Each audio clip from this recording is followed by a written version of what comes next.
Okay, what do we have today?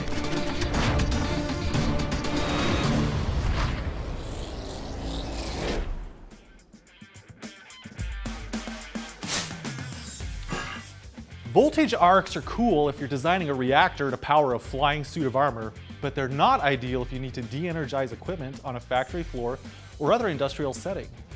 Molex's Woodhead ArcArrest 30 amp switch-rated connector offers the simplest, fastest way to confidently de-energize industrial equipment, protecting workers and saving lives. The connector body is constructed of 100% Velox materials that contain arcing during disconnection under load separation. Its rugged design protects workers from arc flash and electrical energy while they quickly cut power, and can instantly see that the equipment is de-energized and ready for lockout.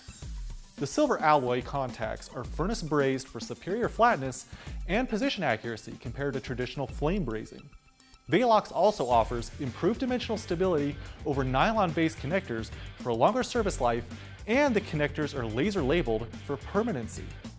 Molex Woodhead ArcArrest connectors are Type 4X and IP69K rated and have integrated holes for lockout-tagout procedures.